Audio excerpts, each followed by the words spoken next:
kumpul kita umumkan, dan hari ini juga kita kumpul, kita umumkan kepada publik bahwa Timnas Amin telah bekerja dengan sehormat-hormatnya, telah bekerja dengan sekeras-kerasnya, telah bekerja dengan semulia-mulianya. Karena itu semua yang terlibat merasa bersyukur dan bangga, dan kami akhiri tugas itu dengan rasa syukur. Itulah sebabnya hari ini kita kumpul. Adapun kita sebagai warga negara akan terus berjuang di medannya masing-masing, di jalurnya masing-masing. Tapi kita ingin Timnasnya selesai dengan baik. Itulah yang kita akhiri pada siang hari ini. Bukan mengakhiri perjuangan, tapi mengakhiri sebuah fase perjuangan ketika sama-sama kampanye. Ya, pemirsa, itu tadi adalah kalimat dari Anies Baswedan saat penutupan Tim Nasional Anies Mohaimin di kediamannya Lebak Bulus, Jakarta Selatan. Anies antara lain menyebut soal medan perjuangan yang berbeda-beda setelah Pilpres. Ia pun menyatakan bahwa penutupan Timnas Amin bukan akhir dari perjuangan. Kartu politik Anies memang tidak mati setelah kalah di medan Pilpres 2024. Jika didukung koalisi parpol, Anies bisa saja maju lagi di Pilgub Jakarta. Tapi Pilgub Jakarta bukan hanya soal Anies. Bagaimanapun Jakarta masih merupakan barometer politik nasional, dan seluruh partai ingin memajukan calon mereka untuk memimpin daerah khusus Jakarta. Bersama saya Doni De Keizer di NTV Prime Bulletin, kita akan membahas topik ini. Kami sudah mengundang narasumber kami, Ketua DPW Partai Nasdem Provinsi Jakarta, Wibi Andrino. Kemudian ada juga Ahmad Riza Patria, Ketua DPD Partai Gerindra Provinsi Jakarta, serta Direktur Riset Poltreking Indonesia, Arya Budi. Selamat bergabung Bapak-Bapak sekalian. Pak Riza, apa kabar? Mas Wibi. Selamat malam, Mas. Selamat malam, Mas Arya. Sehat, Mas? Oke, sehat, alhamdulillah. Selamat malam, Mas. Baik, oke. Saya ke Mas Wibi dulu deh. Kira-kira ancang-ancangnya Nasdem untuk Jakarta seperti apa? Anda mau maju nggak kira-kira, Mas? Kita Nasdem di Jakarta memang agak sedikit berbeda ya dengan provinsi-provinsi lain yang ada di Nasdem. Kita ini tegak lurus terhadap arahan dari DPP. Pak Surya sendiri yang meng-grooming siapa the next leader of governor of Jakarta. Nah, kalau misal kemarin ramai bahwasanya Nasdem kembali akan mendukung Bapak Anies Baswedan, itu memang betul. Nasdem dalam posisi memprioritaskan Bapak Anies Baswedan bila mana beliau memang ingin kembali ke Jakarta. Tapi memang hasil dari pembicaraan kemarin ketika pembubaran Timnas, ya beliau mengatakan ingin rehat dulu untuk sebentar. Jadi kita tunggu itu. Tapi untuk di internal Nasdem sendiri memang kita punya nama, yaitu Bang Ahmad Saroni, yang memang dari beberapa survei juga cukup baik, dan mereka mempunyai elektabilitas, popularitas yang cukup, dan integritas yang sangat amat luar biasa ya untuk Jakarta, karena banyak memperjuangkan hak-hak masyarakat Jakarta. Jadi bolehlah kalau misalnya ini ditawarkan untuk menjadi calon pemimpin Jakarta. Artinya seserius apa sih Mas Wibi Nasdem kalau dibandingkan misalnya lebih serius mendukung Anies Baswedan atau mungkin Ahmad Saroni? Ya pasti ini kembali lagi ya, seleranya Pak Surya ya. Kalau kami di Provinsi Jakarta pasti kita ingin internal ya, yaitu Bang Ahmad Saroni. Tetapi memang untuk Jakarta ini kan different thing ya. Karena ini ibaratnya kalau dalam nasional ini RI 3. Jadi siapapun nanti besok memimpin Jakarta pastilah nanti akan menjadi the next presiden yang menjadi dibicarakan ramai. Contohnya Pak Anies kemarin ya kan, Pak Jokowi kemarin. Jadi memang agak berbeda. Oke, baik. Saya bergeser ke Pak Riza. Pak Riza, bagaimana dengan Gerindra sendiri? Apakah nama sudah mengerucut, Pak Riza? Pak Riza lagi dapat telepon dari DPP sepertinya. Apakah Pak Prabowo sedang memberikan instruksi? Saya geser dulu kalau gitu ke Mas Arya.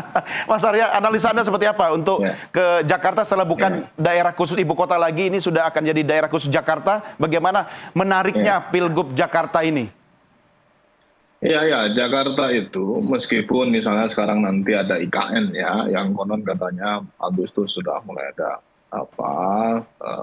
dalam tanda petik pemerintah pusat menyicil perpindahan dan seterusnya, dan kemudian berusaha menggeser magnet politik sebagian dari Jakarta ke IKN. Saya pikir Jakarta dalam minimal dalam 1 dekade ke depan masih menjadi semacam barometer tadi disampaikan oleh Mas Doni. Itu saya setuju.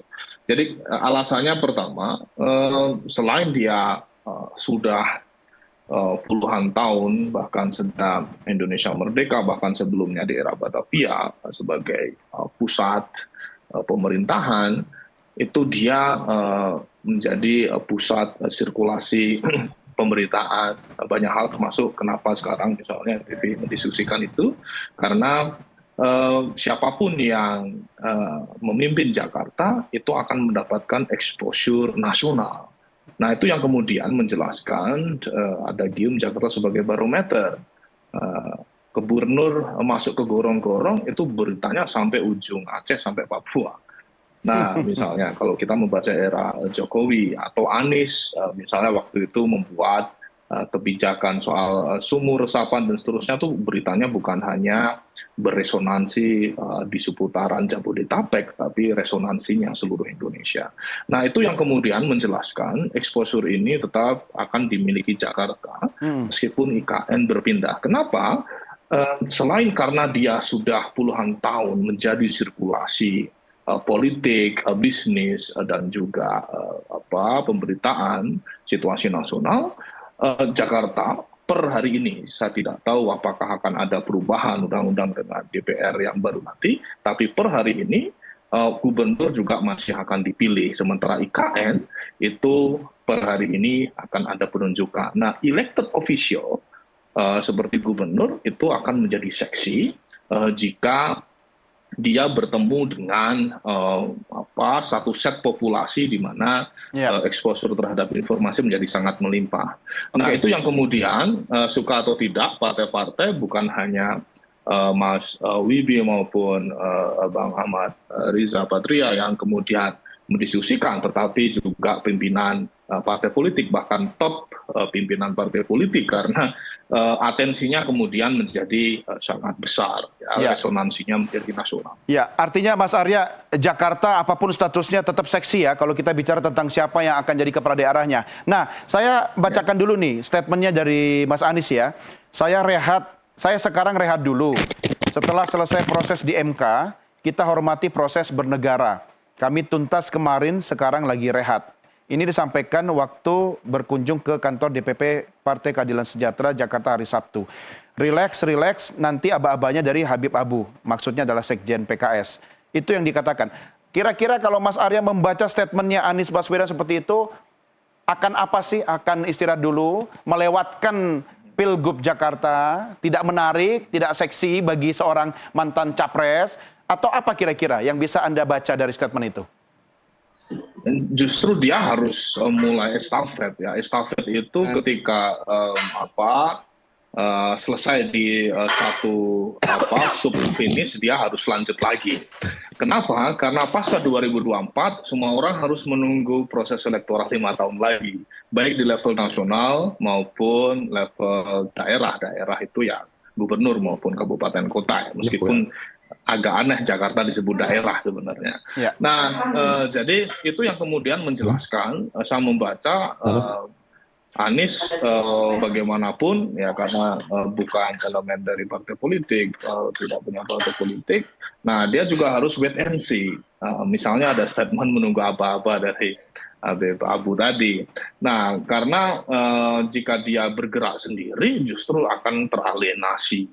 Nah, saya pikir meskipun ada potensi elektoral atau dukungan publik, tiket nominasi itu suka atau tidak masih banyak dipegang oleh partai politik ya, seperti Bang Wibi sama Bang Riza Patria. Ya. Nah, itu yang kemudian menjelaskan siapapun para figur-figur publik, figur politisi yang punya ekspektasi terkait dengan momentum terakhir ya sebelum 5 tahun ke depan, karena menunggunya agak lama Mas, 5 tahun lagi karena pilkada serentak.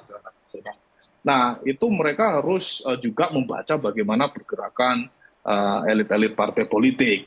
Nah, saya pikir itu yang sedang disampaikan Anies ya, terlepas dari tafsir yang lain. Tapi saya pikir dia tidak mau kehilangan momentum terakhir November nanti, karena dia akan kehilangan 4-5 tahun momentum elektoral lainnya, karena satu-satunya yang membuat kartu dia hidup adalah momentum elektoral.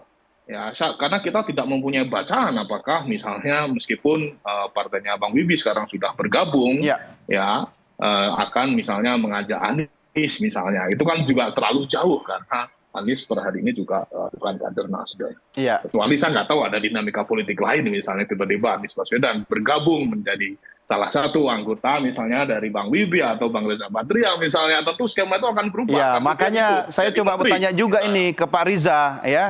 Coba apakah Pak Riza kembali akan berduet dengan Anies Baswedan karena sudah ada pengalaman sebelumnya, atau malah Pak Riza ini yang ditunjuk Gerindra untuk maju sebagai calon tunggal calon gubernur Jakarta. Gimana Pak Riza? Pak Riza masih di mute Pak, boleh di unmute dulu mikrofonnya. Sudah? Oke, Sudah kedengeran? siap. Aman, silakan Pak. Pak, kepencet lagi Pak. Sudah. Oke, siap. Jadi sekali kami sampaikan, kami seluruh kader Partai Gerindra seluruh Indonesia itu selalu tertib pada patsun politik Partai Gerindra, Ya.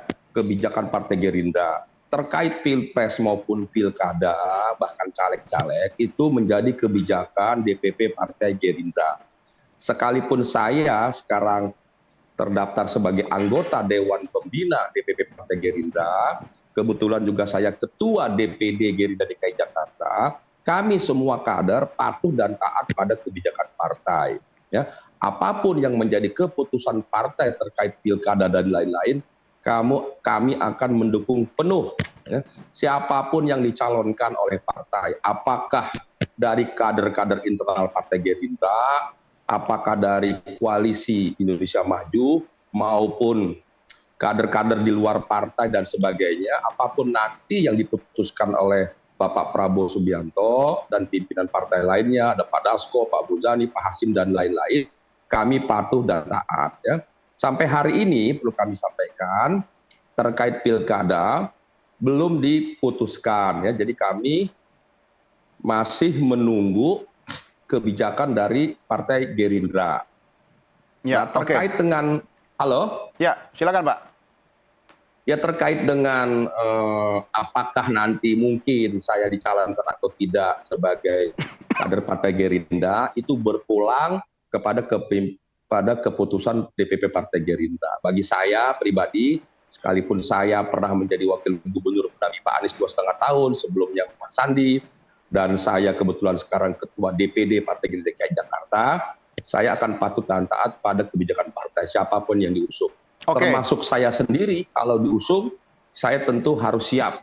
Oh, ya. Walaupun orang lain diusung, saya pun harus siap mendukung dan memenangkan kader yang diusung oleh Partai Gerindra maupun non-kader yang diusung oleh Partai Gerindra. Baik, Pak Riza. Terkait dengan ada kemungkinan menjadi wakilnya Anies, semua berpulang pada partai. Namun demikian, faktanya sekarang Pak Anies adalah wakil dari 01, Pak Prabowo dengan koalisinya di 02. Ya. Tentu saya dan kader-kader lainnya akan mengikuti kebijakan koalisi 02 dan keputusan DPP dan Pak Prabowo Subianto.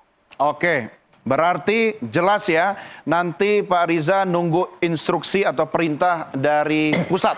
Baik, Pak Riza, Mas Bibi, Mas Arya, kita reaksi jenak, nanti kita lanjut lagi di segmen berikutnya. Pemirsa, jangan kemana-mana, kami segera kembali sesaat lagi.